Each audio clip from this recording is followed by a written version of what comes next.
네, 여러분 안녕하십니까? 공기업 데뷔반의 조여은입니다. 오늘은요, 우리 마케팅 마지막 시간으로요, 이 마케팅에서 배웠던 이론이요, 현실에 있는 실제 기업들이 어떻게 활용하고 있는지를 함께 살펴보도록 하겠습니다. 계속 우리가 가지고 왔던 삼성이라는 그 삼성전자의 회사를 예로 함께 좀 살펴볼까 합니다. 한번 볼게요. 자, 가장 첫 번째, 우리 마케팅은 총 세 가지의 과정을 거쳤죠. 가장 첫 번째 시장 기회 분석, 그리고 두 번째 STP, 뭡니까? S, 세그멘테이션, 시장 세분화, T, 타겟팅, 목표 시장을 선정하고, P, 포지셔닝, 그 시장에서 우리 회사의 제품의 포지셔닝을 하는 거죠. 이렇게 STP가 끝이 나면 마지막으로 마케팅 믹스, 4P라는 걸 하게 됩니다. 뭡니까? 제품, 프로덕트, 두 번째 가격, 프라이스, 세 번째 유통, 플레이스, 그다음 마지막 네 번째 판매 촉진 뭡니까? 프로모션. 이렇게 네 가지 단계를 거쳤던 거죠. 바로 이 마케팅 전략에서 이 세 가지의 이 순서를요, 실제 삼성전자는 어떻게 활용하고 있는지를 함께 살펴보도록 하겠습니다. 가장 첫 번째 시장 환경 분석을 하게 되죠. 자, 시장 기회 분석에서 첫 번째 시장 환경 분석을 할 때는요, 경쟁사 환경을 분석하게 됩니다. 이게 뭐냐? 외부 분석이 되겠죠. 외부 환경 분석이 끝이 나면 이제 내부 환경 분석을 하게 되는 겁니다. 예를 들어서 시장 환경 분석을 할 때 경쟁사 환경 분석은 어떻게 하냐? 그래요. 삼성전자 스마트폰을 만드는 회사에 경쟁사들이 누가 있는지를 확인하는 겁니다. 예를 들어서 대표적으로 애플이라는 회사가 있을 거고요. 또 LG라는 회사도 있고 최근에 등장한 중국의 화웨이라는 이런 핸드폰 회사들도 뭡니까? 우리 삼성전자의 경쟁 회사로 우리가 생각할 수가 있을 겁니다. 맞습니까? 그리고 또 이것 말고도요, 잠재적 진입자들이 있을 거예요. 예를 들어서 현재까지는 스마트폰을 만드는 회사는 아니지만요, 장기적으로 봤을 때 이 회사가 얼마든지 스마트폰 사업에 진입할 수 있는 그런 회사들도 충분히 잠재적 경쟁자가 될 수도 있을 겁니다. 그런 것들을 분석하는 게 바로 경쟁사 환경 분석하는 거죠. 경쟁 환경을 분석하는 겁니다. 이렇게 외부 환경 분석이 끝이 나면 이제 내부 환경 분석을 하게 되는 거죠. 그래요. 우리 지금 삼성전자라는 회사의 내부는 어떤 환경을 가지고 우리가 경쟁하고 있는지 그런 것들을 분석하게 될 겁니다.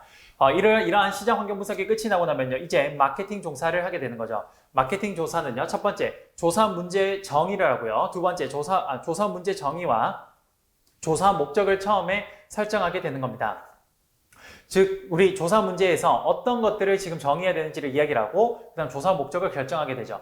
그럼 조사 계획 수립과 설계를 하고 나면 자료 수집하고, 그 수집된 자료를 분석하고 해석해서 최종적으로 조사 결과를 보고하게 되는 겁니다. 예를 들어서 이렇게 얘기할 수 있을 거예요.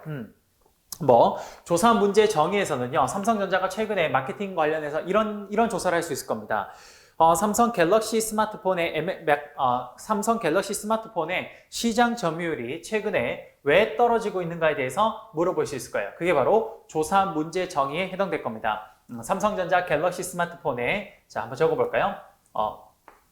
갤럭시 스마트폰의 즉 마켓시어, 시장 점유율이 왜 떨어지는가에 대해서 조사 문제를 정의합니다. 그 다음 조사 목적은요, 타사의 스마트폰과 차이가 큰가, 즉 우리 회사의 스마트폰이, 삼성전자의 스마트폰이 다른 회사의 스마트폰과 엄청난 차이가 있는가, 뭐 이런 것들을 가지고 한번 목적으로 정해서 우리가 한번 계획해 볼 수 있을 겁니다. 그리고 난 뒤에 쭉 자료를 조사해서 최종적으로 수집된 자료를 분석해 보니까 이런 결과가 나왔네요. 유럽과 북미 시장은 갤럭시 S보다 애플을 더 프리미엄 폰으로 생각하고 있다는 게 첫 번째로 나왔고요. 두 번째로 뭐가 나왔냐? 두 번째로 아시아 시장은 빠르게 스마트폰 시장이 성장하고 있는데 중국 폰의 확대가 더욱 빨라서 삼성 갤럭시 스마트폰의 전 세계 스마트폰 시장의 시장 점유율이 급격히 떨어지고 있다는 걸 최종적으로 우리가 조사해서 알게 되었습니다. 그러면 이러한 마케팅 조사를 통해서요, 우리가 어떠한 지금 상황인지를 알게 되었으니까 이제 STP를 진행하게 될 겁니다. 첫 번째 시장 세분화를 해야 되겠죠. 세그멘테이션을 할 겁니다. 어떻게? 시장과 제품으로 나누어서 이렇게 시장을 세분화해요. 아시아 시장, 유럽 시장, 북미 시장, 그리고 갤럭시 S라는 스마트폰과 갤럭시 A라는 스마트폰, 그 다음 갤럭시 J라는 스마트폰, 이렇게 고가, 중가, 저가의 제품으로 세 가지로 세분화했습니다. 그럼 총 시장이 이렇게 9가지로 세분화가 되겠네요. 됐습니까? 이게 바로 시장 세분화가 될 겁니다.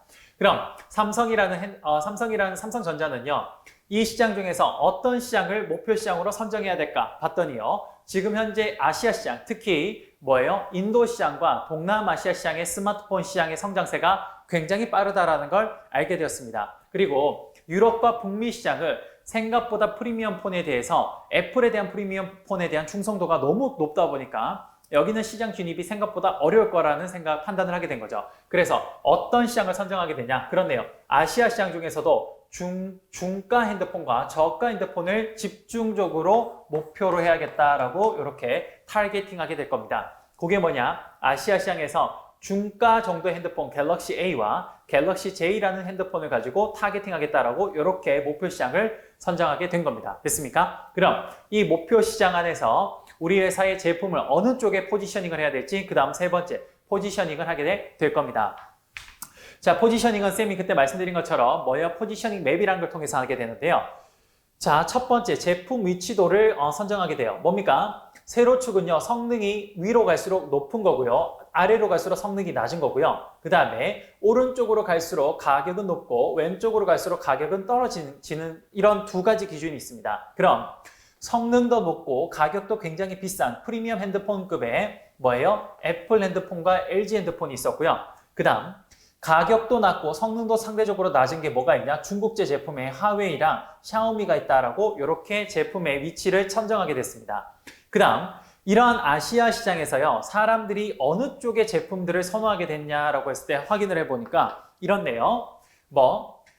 가격도 높고 성능도 높은 이런 하이엔드급의 프리미엄 제품들의 사람들의 선호도가 굉장히 높고요. 또 반면에 우리 흔히 말하는 가성비 갑이라고 하죠. 뭡니까? 가격은 낮지만 그렇지만 가격 대비 성능이 높은 바로 이 부분도 소비자들이 굉장히 선호하는 그런 파트라고 이렇게 소비자 선호도를 체크할 수 있었습니다. 됐습니까? 그러면 이 두 개를 결합해 보니까요. 다음과 같은 결론이 나왔네요. 첫 번째, 애플이 여기 있고요. LG가 여기 있고요. 그 다음에 화웨이가 여기 있고 샤오미라는 핸드폰이 여기 있었습니다.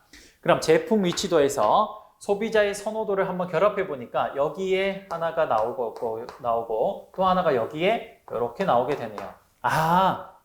이를 통해서 우리는 다음과 같은 결론을 내릴 수가 있겠네요. 자, 지금 보시면 여기 지금 보시면 소비자들이 선호하는 부분, 가격도 높고 그 다음에 성능도 높은 여기에는 이미 애플과 LG라는 회사들이 아시아 시장에서 이미 들어와서 제품을 어느 정도 판매하고 있네요. 그런데 여기 보시면 가격이 상대적으로 낮지만 성능이 상대적으로 높은 바로 이 부분은요, 아직 아시아 시장의 그 어떤 회사도 여기에서 선점하지 못했다라는 걸 확인했습니다. 그러면 삼성이라는 핸드폰의 제품 위치도는 바로 여기가 기회라는 걸 포착할 수가 있겠네요. 그러면 삼성 핸드폰은요, 가격은 상대적으로 이러한 핸드폰보다는 낮지만 성능이 상당히 좋은 그런 핸드폰을 제품 포지셔닝을 이렇게 해가면 될 겁니다. 이해되십니까? 그래요. 이렇게 해서 삼성의 제품의 포지셔닝을 하게 됐어요. 그럼 이렇게 해서 STP가 쭉 끝이 나고 나면요, 이제 실질적으로 그래요. 마케팅을 실제 실행해야 될 겁니다. 포피를 하게 되겠죠. 첫 번째, 제품은 어떻게 가져가겠냐? 이렇게 가져가겠네요. 일단 첫 번째, 이 아시아 시장의 제품의 시장의 성숙도가 어느 정도인지 한번 봅시다. 아시아 시장은요, 현재 도입기보다는 살짝 지금 진행이 더 되었고 성장기보다는 살짝 전인 바로 여기가 현재 아시아 시장의 스마트폰의 제품의 지금 현재 성장이 이 정도라고 한번 우리가 체크를 하게 되었습니다. 여기 어디냐? 여기가 바로 아시아 시장이었다는 거. 이거 우리가 프로덕트 라이프 사이클 제품 수명 주기를 통해서 현재 아시아 시장, 특히 인도와 동남아시아의 스마트폰 시장은 여기쯤이다라는 걸 알게 되었습니다. 됐습니까? 그 다음 제품의 수명 주기를 통해서 아시아의 스마트폰이 지금 성장 상태가 이 정도 상태라는 걸 알게 되고 난 뒤에 그럼 삼성이라는 갤럭시 스마트폰의 브랜드를 네이밍을 어떻게 해야 될지를 고민하게 될 거예요. 삼성이라는 핸드폰을요, 갤럭시 S라는 그 핸드폰은요, 프리미엄 제품이라는 그런 인지도가 굉장히 강합니다. 그래서 이러한 제품을 여기 가져오면요, 여기 지금 아시아 시장은 말 그대로 이제 갓 성장하고 있는 곳이기 때문에 아직까지 가격을 높게 가져가기가 쉽지가 않아요. 그리고 여기는 아직 지금 경쟁사들이 굉장히 많이 들어와 있기 때문에 치열한 경쟁이 이루어지고 있어요. 그러다 보니까 가격을 좀 낮게 가져가야 됩니다. 그럼 가격을 낮게 가져가려고 생각을 해보니까 그럼 갤럭시 S라는 스마트폰을 가져와서 그대로 브랜드 네이밍을 쓰자니 이 갤럭시 S가 가지고 있는 고유한 어떤 프리미엄이라는 그런 이미지에 손상을 줄 수 있어요. 그래서 여기에 삼성은 이렇게 판단하게 되는 겁니다. 그래요. 지금 이 상황에서는 결국에는 갤럭시라는 핸드폰의 그 스마트폰은 그대로 가져오지만, 하지만 약간 뭡니까? 가성비가 좀 가격은 낮지만 그렇지만 굉장히 성능은 좋다라는 이미지를 주기 위해서 갤럭시 스마트폰의 A나 혹은 갤럭시 J라는 브랜드를 가지고 여기 시장에 도전해야겠다라고 브랜드 네이밍을 하게 될 겁니다. 그럼 갤럭시 S라는 스마트폰에 프리미엄의 이미지 타격을 주지 않지만 이 핸드폰이 갤럭시라는 그 유명한 핸드폰의 뭡니까? 형제들 핸드폰이라는 어떤 그런 느낌을 줌으로 인해서 마케팅 비용도 절감할 수 있고 시장에 좀 더 빠르게 인지도를 가져가면서 적응할 수 있을 거예요. 그러면서 A나 J라는 브랜드를 가져와서 여기에서 좀 더 저가지만 기능은 굉장히 좋다라는 그런 이미지를 브랜드 네이밍으로 해서 심어줄 수가 있을 겁니다. 이해되십니까? 그래요. 이렇게 해서 제품, 프로덕트에 대해서 쭉 하고 나면요. 그럼 이제 가격을 측정해야 되겠죠. 지금 삼성전자는요, 이 아시아 시장에서 뭡니까? 마켓 시어를 확대하는 게 주된 목표입니다. 그러니까 가격의 목표는요, 시장 확대가 주 목적이 되겠죠. 그러면 이렇게 시장을 확대하려면, 마켓 시어를 올리려면요, 가격 전략을 어떻게 가져가야 되냐? 그래요. 뭐니까? 상대적으로 저가격 전략을 측정해야 될 겁니다.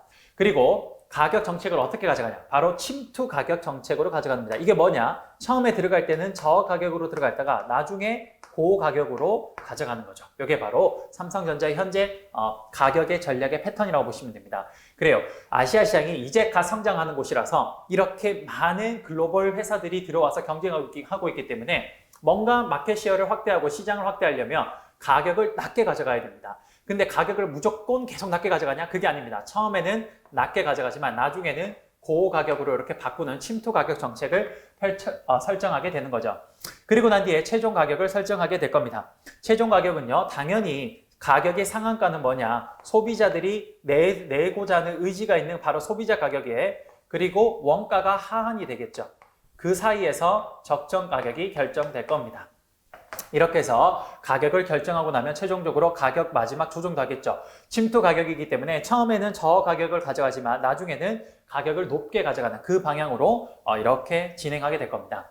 이렇게 해서 가격 책정이 쭉 끝이 나고 나면요. 그 다음 뭘 합니까? 그래요. 이제 제품을 유통해야겠죠. 삼성전자는 특히 인도 아시아 시장, 남아시아 시장에서는요. 시장 확대가 주 목적이기 때문에 당연히 초창기에 소매 점수는요. 판매하는 소매 점수는요. 넓게 가져가야 될 겁니다. 당연히 이렇게 넓게 가져가야 될 거예요. 그 다음에 각각의 중간상들의 통제 수준은 어떻게 가져가야 되냐? 약하게 가져가야 될 겁니다. 왜? 지금 현재 갓 진입하고 있는 시장이기 때문에요. 여기서 우리가 통제 수준을 너무 많이 가져가서 이런 통합적인 것들을 많이 가져가면 혹시나 여기에서 문제가 발생했을 때 시장에 철수할 때 문제도 많이 생기고요. 그 다음에 현재 여기에서 우리가 어떤 문화적이거나 법률적인 부분에 대해서 잘 알지 못합니다. 그러니까 여기 현지에 있는 독립중간상을 최대한 활용을 하는 방법이 가장 적절하겠죠. 그렇게 해서 통제 수준을 약하게 가져가는 이런 방식의 유통 방식을 진행하게 될 겁니다. 이해됐습니까? 그럼 마지막으로 이제 판매해야겠네요. 자, 판매를 할 때 판매를 할 수 있는 수단들이 여러 가지가 있는데 지금 아시아 시장은요, 뭐예요? 제품이 도입기와 성장기 바로 이 사이쯤입니다. 그래서 이 사이쯤에서는 어떤 채널을 많이 활용하는 게 좋냐? 그래서 요걸 한번 봐보면요. 첫 번째, 일단 광고나 PR을 좀 많이 해야겠네요. 그리고 인적 판매를 그 다음으로 해야 되고 판촉을 가장 낮게 가져가는 이런 방식의 홍보 채널을 활용을 했을 때 가장 극대화가 될 수 있다라고 할 수 있습니다. 이해되십니까? 우리가 현실에 있는 삼성전자라는 하나의 기업을 가지고 와서 이 마케팅을 어떤 식으로 진행하고 있는지를 한번 전략적으로 살펴봤습니다. 어때요? 여러분들 우리가 배웠던 이론이요. 단순히 이론이 아니라 정말 현실에 있는 기업들이 실제로 활용하고 있다는 거 여러분 감이 좀 오시나요?